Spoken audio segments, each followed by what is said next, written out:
Como perito tasador, mi trabajo es cuantificar el valor y la integridad. Analizo los cimientos, las vigas maestras, las grietas ocultas que amenazan con derribar una estructura. Aquel día de mayo, mientras inspeccionaba una masía del siglo XIX en las afueras de Valencia, no sabía que estaba realizando el último peritaje antes de que mis propios cimientos se resquebrajaran. El cliente, un inversor extranjero, esperaba mi veredicto sobre el muro de carga principal. Sujeté mi medidor láser, apuntando al techo abovedado, pero una punzada aguda en el pecho me robó el aliento.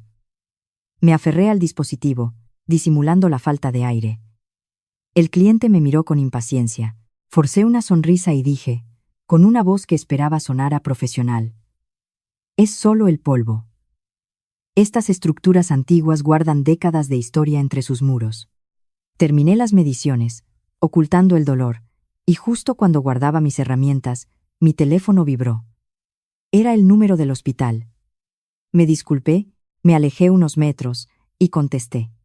La voz tranquila de la oncóloga confirmó el diagnóstico de la biopsia. Carcinoma ductal infiltrante.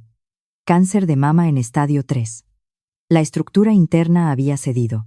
Volví a mi propia masía, una herencia de mi padre que, a diferencia de la que acababa de tasar, era sólida como una fortaleza.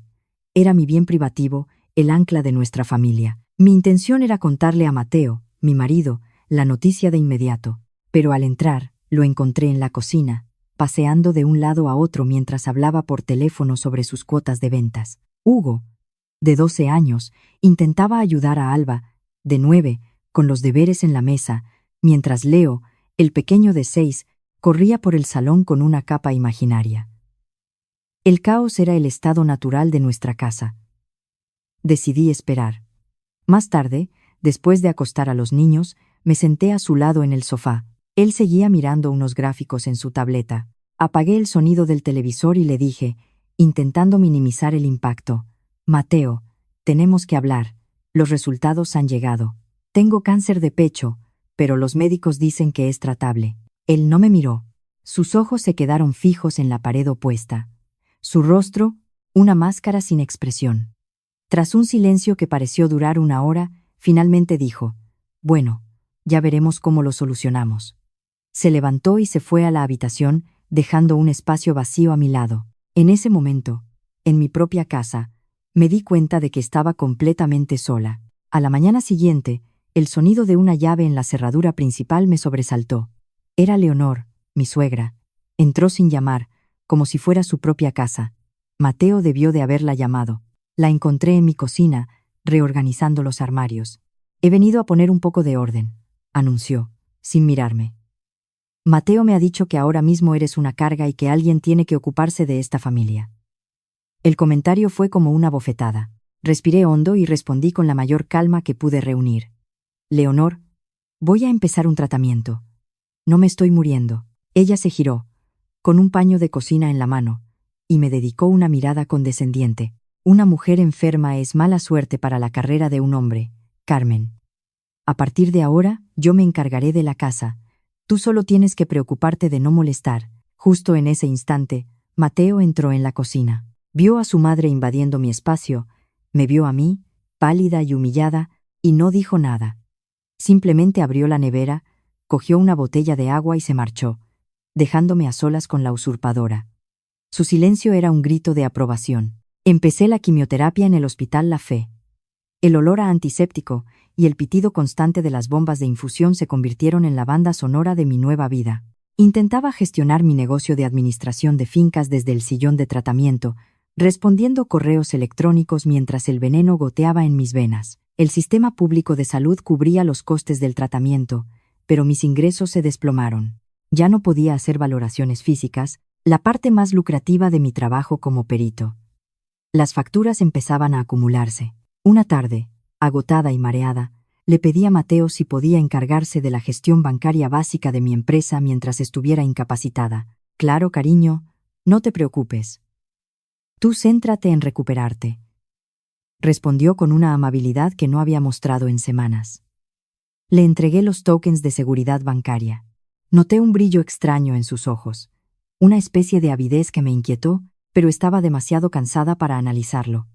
Pensé que solo era mi paranoia, un efecto secundario más del tratamiento. Él solo estaba ayudando. Estaba cumpliendo con su papel. La 6ª semana de quimioterapia fue la peor. Apenas podía levantarme de la cama. Las facturas seguían llegando. Una tarde, Mateo entró en la habitación seguido de un hombre con un maletín. «Carmen, este es el señor Jiménez, un notario. Es amigo mío», dijo Mateo con tono tranquilizador. «Para que no tengas que moverte para pagar las cosas de la empresa, ni las facturas de casa, vamos a firmar un poder notarial preventivo. Es solo para que yo pueda hacer las gestiones mientras no te encuentres bien». El notario extendió los documentos sobre la cama. Con la cabeza pesada y una náusea constante, leí la primera página. Cubría actos de administración, representación médica y gestiones bancarias básicas. Parecía lógico. Estaba demasiado agotada para seguir. Confié en él. Confié en la estructura de nuestro matrimonio. Cogí el bolígrafo que me ofrecía y firmé donde me indicó. Sin leer el anexo que detallaba los poderes de disposición general sobre mis bienes, el notario recogió los papeles con una sonrisa. En ese momento, sin saberlo, le había entregado a Mateo las llaves legales de toda mi vida, de todo mi patrimonio. Perdí el pelo. Un día, al pasar la mano por mi cabeza, un mechón entero se quedó entre mis dedos. Para evitarles a los niños el trauma de verme perderlo poco a poco, me encerré en el cuarto de baño y me rapé la cabeza. Las lágrimas se mezclaban con los mechones que caían al suelo. Cuando terminé, me miré al espejo. Ya no me reconocía. Esa noche, entré en nuestra habitación. Mateo estaba tumbado en la cama, leyendo.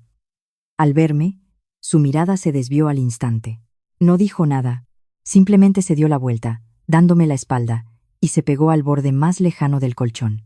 Me acerqué, buscando un mínimo gesto de consuelo, un simple contacto humano, puse mi mano en su hombro. Él se estremeció, como si mi piel le quemara. Se levantó de un salto y dijo: «Tengo que terminar un informe. Trabajaré hasta tarde en el despacho». Salió de la habitación, dejándome sola en la oscuridad. Ya no era solo indiferencia, era rechazo físico. Era asco. Mi matrimonio estaba muerto. Lo supe en ese instante. Pero primero tenía que sobrevivir al cáncer. Intentaba mantener una apariencia de normalidad por los niños. Pero la presencia constante de Leonor lo hacía imposible. Una noche, a pesar de las náuseas, me senté en la cama de Leo para leerle su cuento favorito. Apenas había empezado cuando Leonor irrumpió en la habitación. «Deja eso, Carmen. Estás demasiado débil», dijo, quitándome el libro de las manos. Se inclinó hacia mi hijo de 6 años y añadió en un susurro venenoso: «Tu abuela te lo leerá. Mamá está muy enferma y podría ser contagioso. Es mejor que no te acerques mucho». El miedo se reflejó en los ojos de Leo. Con la poca fuerza que me quedaba, protesté: «Leonor, por favor, no asustes a los niños». Ella me dedicó una sonrisa burlona. «La que los está traumatizando eres tú, negándote a ocultar tu enfermedad. Deberías estar en tu cuarto, no aquí, dando este espectáculo». Me quedé sin palabras, sin fuerzas para discutir. Desde el umbral de la puerta, vi a Hugo, mi hijo mayor, observando la escena en silencio.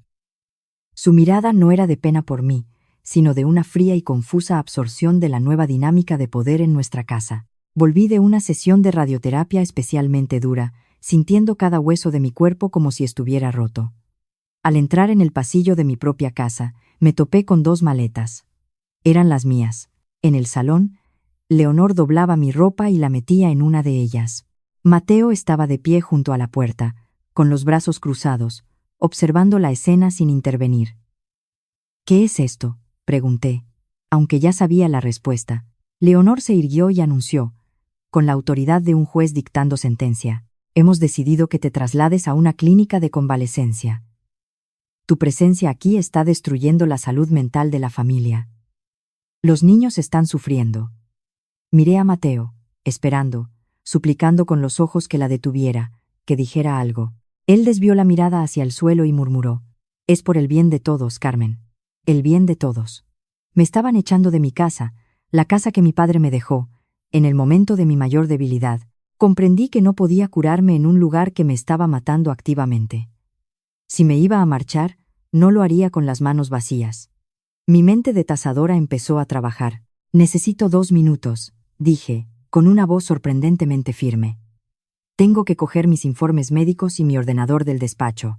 Mateo dudó, mirándome con desconfianza, probablemente pensando que intentaría coger dinero.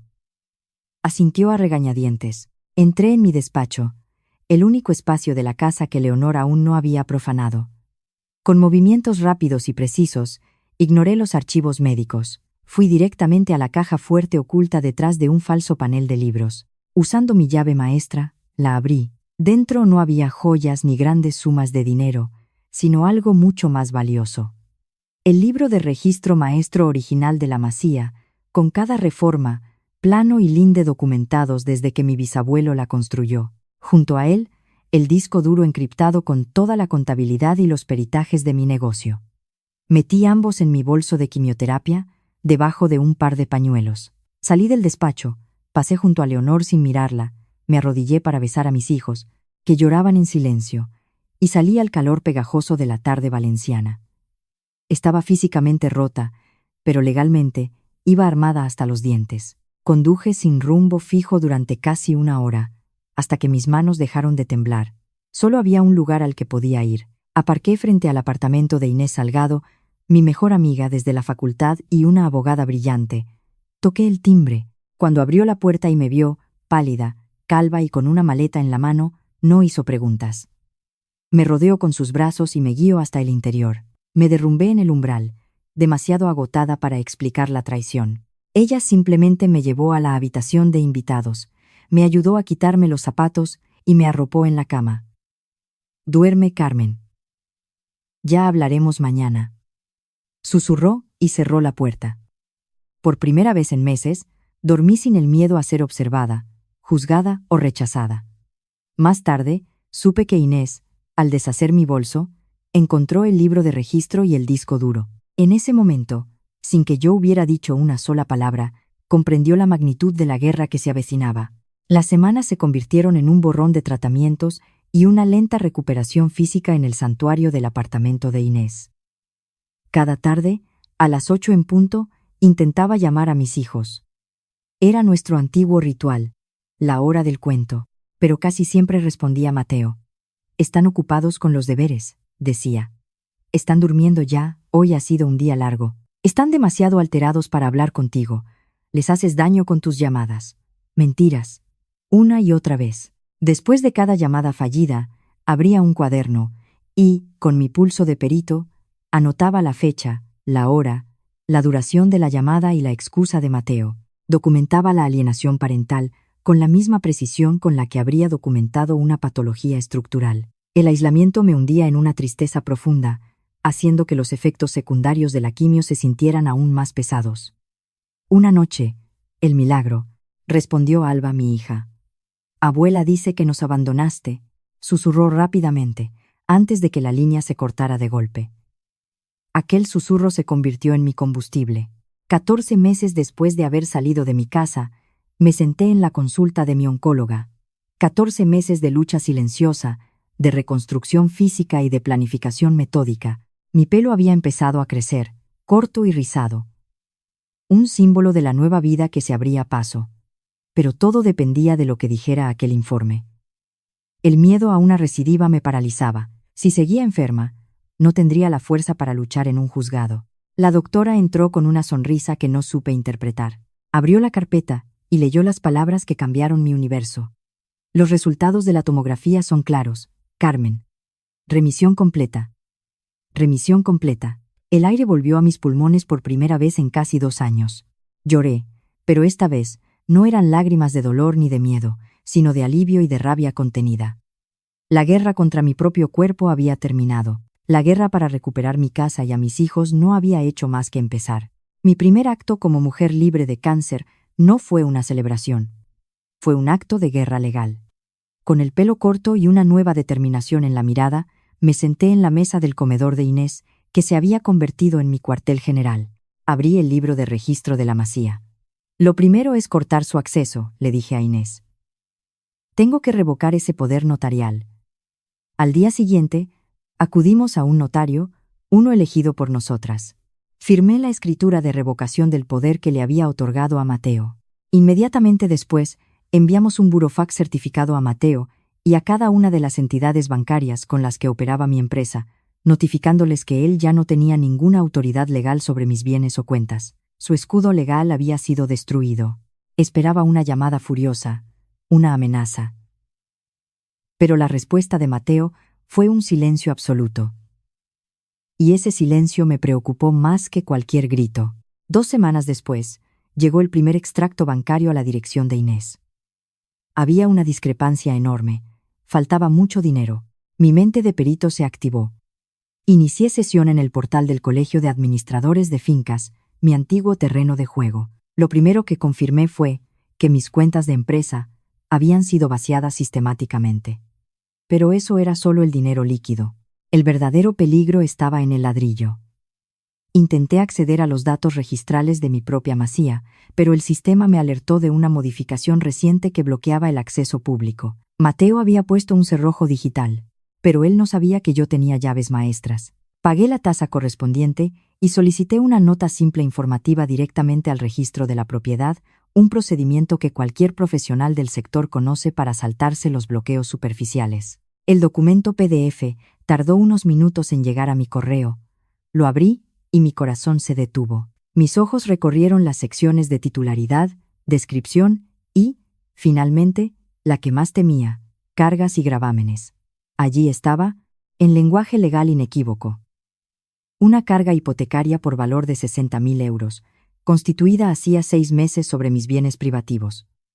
Sobre la casa de mi padre, es imposible, le dije a Inés, mostrándole la nota simple en la pantalla del ordenador. Una hipoteca sobre un bien privativo requiere mi consentimiento expreso. No basta con un poder general, aunque sea tan amplio como el que firmé. Inés se puso sus gafas de abogada y empezó a investigar. Solicitó una copia de la escritura hipotecaria a la matriz del notario. El notario era, por supuesto, el amigo de Mateo. Cuando llegó el documento, encontramos la prueba. Habían falsificado mi firma en un anexo de consentimiento específico, una imitación burda de mi rúbrica, y el notario corrupto había dado fe de su autenticidad, amparándose en el poder que yo había firmado bajo los efectos de la quimio. Pero, ¿dónde estaba el dinero? Inés solicitó los registros de la transferencia bancaria. El rastro fue corto y directo. Los 60.000 euros habían sido transferidos a una cuenta a nombre de Mercería Vargas, la boutique de manualidades de Leonor. El negocio que, según sabía todo el pueblo, estaba al borde de la quiebra. No solo me querían fuera, no solo me querían enferma, habían apostado a que moriría para robar la herencia de mi padre y salvarse a sí mismos. La primera batalla se libró en el juzgado de familia. Después de 2 años, volví a ver a Mateo cara a cara. Solicité la custodia compartida provisional. Su abogado, un hombre de sonrisa resbaladiza, argumentó que yo era una persona mentalmente inestable y físicamente incapacitada para cuidar de mis hijos, presentando como prueba mis informes médicos de hacía más de 1 año. Intentaban usar mi enfermedad en mi contra. Entonces, Inés se levantó. Con una calma glacial, presentó al juez mi informe oncológico actualizado, el que declaraba mi remisión completa y mi excelente estado de salud. Y a continuación, sacó mi cuaderno. Señoría, aquí mi clienta ha documentado 417 llamadas telefónicas a sus hijos en los últimos 14 meses, todas ellas sistemáticamente bloqueadas por el padre bajo falsos pretextos. Esto no es protección, esto es alienación parental documentada. El juez examinó el cuaderno y luego clavó su mirada en Mateo. Su sonrisa había desaparecido. Reprendió duramente a mi exmarido y me concedió la custodia en fines de semana alternos de forma inmediata. Al salir de la sala, Mateo me miró. En sus ojos ya no había desprecio, había miedo. Acababa de darse cuenta de que la mujer débil y silenciosa a la que había echado de casa ya no existía. Esperé a la salida del colegio el viernes por la tarde, con el corazón en un puño. Era mi primer fin de semana con ellos. Cuando Hugo, Alba y Leo me vieron, sus reacciones fueron un puñal. Se quedaron paralizados, rígidos. Leo, el más pequeño, se escondió instintivamente detrás de su hermano mayor. Las mentiras de Leonor habían levantado un muro entre nosotros. En lugar de llevarlos a un sitio cerrado, decidí llevarlos a un terreno neutral. el parque grande junto al río. Compré helados y nos sentamos en un banco, en silencio. No presioné. No hice preguntas. Simplemente estuve allí, presente, sana. Dejé que mi presencia física, mi pelo corto pero abundante, mi energía tranquila, hablaran por mí. Después de varios minutos, Leo se acercó con cautela. Extendió su manita y tocó mi pelo. «Ya no estás enferma», susurró, más como una constatación que como una pregunta. Asentí con una sonrisa. En ese instante, el muro se agrietó. El miedo en sus ojos se disolvió, reemplazado por el alivio. El vínculo, aunque dañado, comenzaba a repararse. Unas semanas más tarde, recibí una llamada de un antiguo colega, un agente inmobiliario de la zona. «Carmen, no sé si esto es asunto mío», comenzó, con tono dubitativo.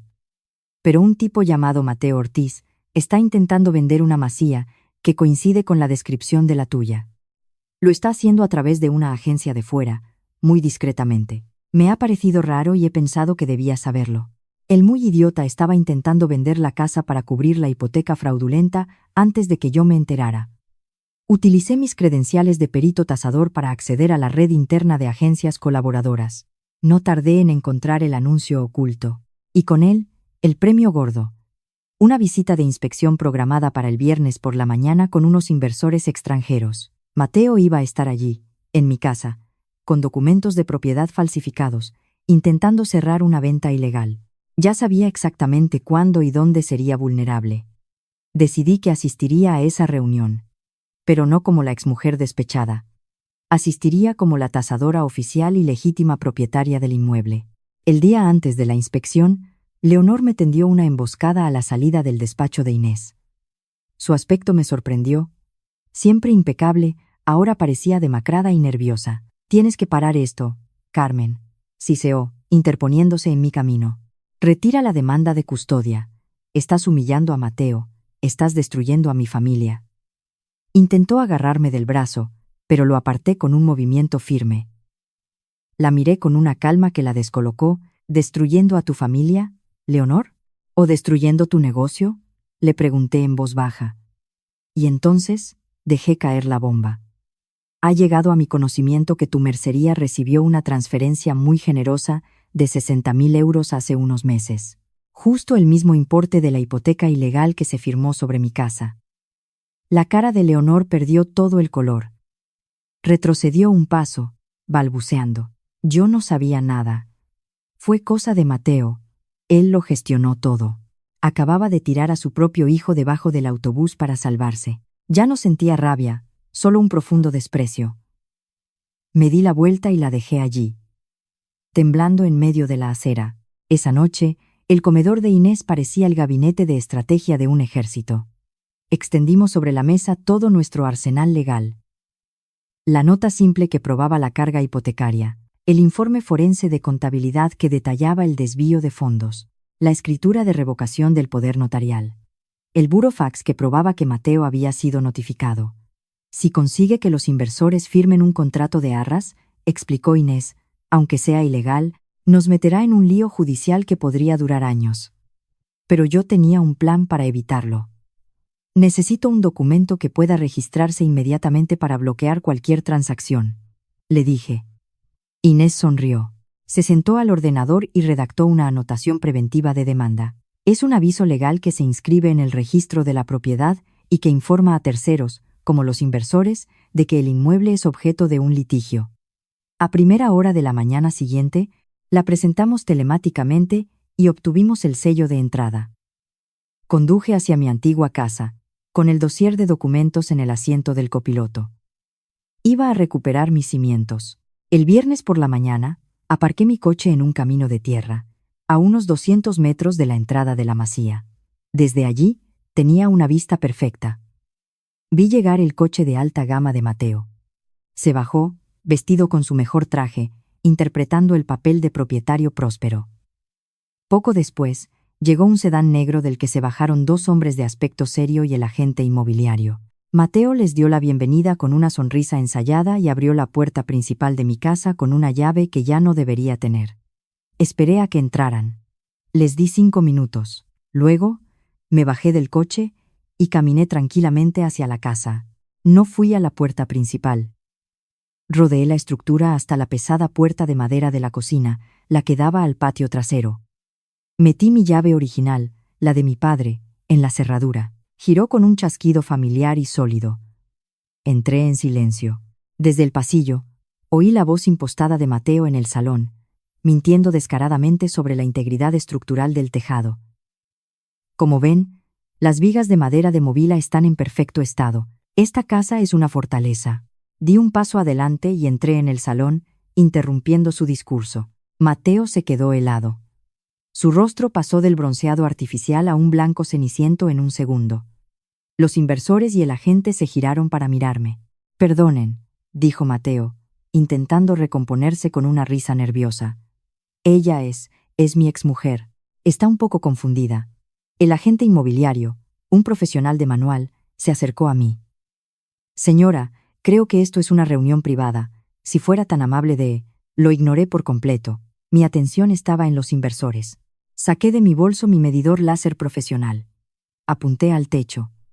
«La viga que él señala no es de Movila, es de pino restaurado», dije, con mi voz de perito, clara y precisa. «Y lo más importante, el muro de carga sobre el que se apoya tiene una desviación de 4 grados hacia el este, debido a un asentamiento del subsuelo no corregido. La reparación del tejado y la consolidación del cimiento tienen un coste estimado en no menos de 30.000 euros. Los inversores se miraron, alarmados. «Deja de decir mentiras», gritó Mateo. Con calma, saqué de mi dossier el informe estructural completo que yo misma había compilado hacía 3 años, y se lo entregué al inversor más cercano. «Yo soy Carmen Navarro», dije, «perito tasador colegiada y propietaria de este inmueble. Y este es mi informe». Mateo intentó salvar la situación desesperadamente. «Ella no tiene ninguna autoridad. El poder de venta lo tengo yo», exclamó, sacando de su maletín una copia de la escritura de propiedad que, sin duda, estaba falsificada.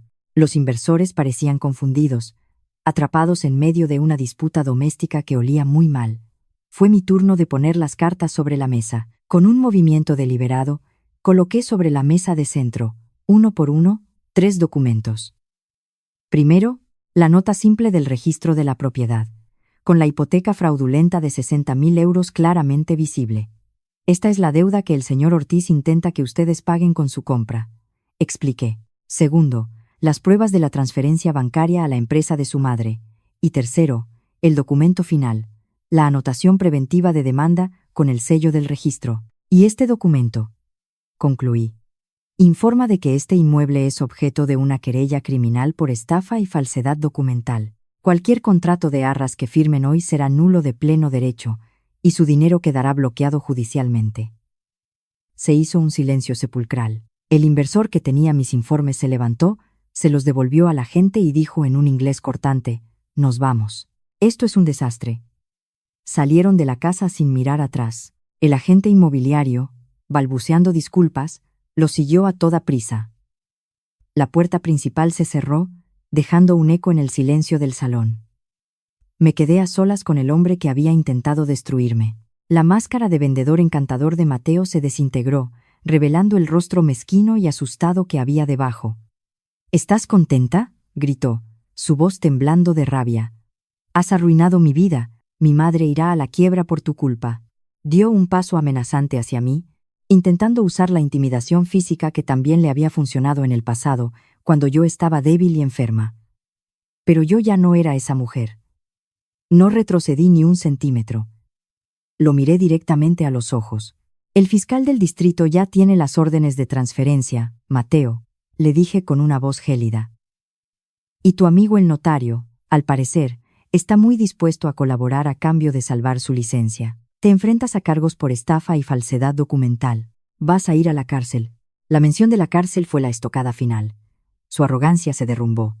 Se quedó sin aire, como si le hubieran dado un puñetazo en el estómago, y se desplomó en un sillón, con la cara entre las manos. Estaba vencido. «Sal de mi casa», le ordené, «y no vuelvas a poner un pie aquí si no es acompañado de tu abogado». Al día siguiente, lo primero que hice fue llamar a un cerrajero. Cambió cada una de las cerraduras de la masía, desde la puerta principal hasta el portón del jardín. El sonido de los nuevos bombines encajando en su sitio fue música para mis oídos. Mientras el operario trabajaba, Inés me llamó con noticias. La fiscalía ha admitido a trámite la querella, me informó. Mateo se enfrenta a cargos por estafa y falsedad documental. Con el testimonio del notario, la condena es casi segura. Le di instrucciones claras: presiona para obtener la restitución íntegra de los 60.000 euros. Que la deuda recaiga exclusivamente sobre él y sobre Leonor. Unas semanas después, el banco me notificó que, en vista del proceso penal, el gravamen hipotecario había sido eliminado de mi propiedad y la responsabilidad de la deuda se había transferido a los futuros ingresos de Mateo. El perímetro legal y físico de mi vida estaba por fin asegurado. La noticia del desastre financiero corrió como la pólvora. Sin la inyección de capital fraudulenta, la Mercería Vargas se declaró en quiebra y fue embargada por los acreedores. Leonor, desesperada y sin nada que perder, cometió su último y fatal error. Se presentó en el colegio de los niños a la hora de la salida, intentando llevarse a Alba a la fuerza para manipularme. Pero yo ya había previsto un movimiento así. El colegio estaba sobre aviso y tenía en su poder una copia de la orden judicial de custodia provisional. La directora llamó a la policía. 2 agentes escoltaron a Leonor fuera del recinto escolar, delante de todas las demás madres y padres del pueblo. Su reputación de matriarca respetable quedó destrozada para siempre en esa acera. Poco después, el juez, considerando su comportamiento un riesgo para los menores, emitió una orden de alejamiento. Leonor ya no podría volver a acercarse a mis hijos nunca más. Llegó el día de la vista final por la custodia. Yo buscaba la guarda y custodia exclusiva. Mateo ni siquiera se presentó. Su abogado alegó que el proceso penal en su contra le estaba causando un estrés que le impedía participar adecuadamente. El juez leyó el argumento con visible desdén. Revisó la condena por estafa, el informe de alienación parental y el abandono final del propio proceso de custodia. No hubo deliberación. El martillo sonó en la sala silenciosa. Me concedió la guarda y custodia exclusiva de Hugo, Alba y Leo, con un régimen de visitas estrictamente supervisado y limitado para Mateo, condicionado a terapia psicológica. Salí del juzgado con Inés a mi lado. El pesado dossier legal que había cargado durante años por fin podía cerrarse. El peso sobre mis hombros desapareció. Ese fin de semana, regresé a la Masía. El silencio era total, pero la casa se sentía contaminada, impregnada de los recuerdos de Mateo y Leonor. Las paredes estaban rosadas, los muebles movidos según el gusto horrible de mi exsuegra. El lugar que debía ser mi refugio se sentía como la escena de un crimen. Decidí que no podía vivir así. Me puse mi ropa de trabajo más vieja, la que usaba para inspeccionar obras polvorientas. Durante 2 días, me dediqué a purgar la casa. Arrastré los muebles para devolverlos a la distribución original de mi padre. Tiré a un contenedor todas las decoraciones chillonas de Leonor. Lijé y pinté las paredes de un blanco limpio y luminoso. El trabajo físico, el olor a pintura fresca, el sudor, fue el exorcismo final que necesitaba. Con cada brochazo, borraba el pasado. La casa, al igual que yo, volvía a respirar. Ya no era una tumba. Era una fortaleza. El lunes siguiente, un pequeño coche de mudanzas aparcó en la entrada. Hugo, Alba y Leo bajaron con sus mochilas y algunas cajas. Volvían a casa de forma permanente. Mientras Hugo y Alba corrían hacia sus antiguas habitaciones, emocionados, Leo se quedó parado en el umbral, vacilante. Sus ojos miraban el pasillo, recordando el día en que me vio marchar con una maleta. Me arrodillé a su altura para que nuestras miradas estuvieran al mismo nivel. «¿Qué pasa, cariño?», le pregunté suavemente. Él me miró con sus ojos serios y preguntó: «¿No te volverás a ir?». Puse mis manos sobre sus pequeños hombros y le hice la promesa más importante de mi vida. Nadie volverá a obligarme a irme de esta casa nunca más. Esta es nuestra casa, y yo siempre estaré aquí para protegeros. Me abrazó con todas sus fuerzas. El sonido de sus risas y el desorden de sus juguetes volvieron a llenar los pasillos. La estructura de nuestra familia, ahora reconstruida sobre la verdad y no sobre el silencio, era más sólida que nunca. 6 meses después, mi despacho en casa era un hervidero de actividad. Mi reputación como administradora de fincas y perito tasador, lejos de verse dañada, se había fortalecido. La historia de cómo había defendido mi patrimonio, usando mis propias habilidades, se había convertido en una especie de leyenda local en el sector. Recibí una llamada para un trabajo enorme, la tasación completa de una finca histórica en Alicante para un fondo de inversión internacional. Acepté sin dudarlo. Mientras revisaba los complejos planos arquitectónicos, con una concentración clara y una mente afilada, me di cuenta de algo. Mi salud era perfecta. Mi negocio no solo se había recuperado, sino que sus ingresos se habían duplicado, reemplazando con creces todo lo que Mateo había intentado robar. La crisis, el fuego, no me había consumido, me había forjado. Era más fuerte ahora que antes de la enfermedad. Un día, mientras compraba en el mercado del pueblo, me encontré con una antigua conocida de la familia. Tras los saludos de rigor, empezó a cotillar con falsa compasión. Me contó que Mateo, condenado, y con el sueldo embargado para pagarme la restitución, trabajaba en un almacén con el salario mínimo, y que Leonor, después de perderlo todo, vivía sola en un diminuto piso de alquiler en las afueras. Escuché educadamente, sin mostrar ninguna emoción. No sentí alegría ni una sed de venganza satisfecha. Simplemente sentí nada. Su destino ya no era asunto mío. Bueno, espero que les vaya bien, dije con sinceridad, y me despedí para seguir con mis compras. No necesitaba regodearme en su caída. La ley, la gravedad de sus propias decisiones, se había encargado de todo. Había dejado el pasado completamente atrás. Cae la tarde sobre la Masía valenciana. Estoy sentada en el porche que construyó mi padre, con una taza de café entre las manos. El aire huele a jazmín y a tierra húmeda. Por un instante, el recuerdo de aquel día en que me echaron intenta aflorar, como una grieta en una pared recién pintada, pero entonces miro los sólidos pilares de piedra que sostienen el tejado. Una estructura que ha resistido más de un siglo de tormentas. Y escucho, a través de la ventana abierta, la risa de mis 3 hijos discutiendo sobre quién pone la mesa para cenar.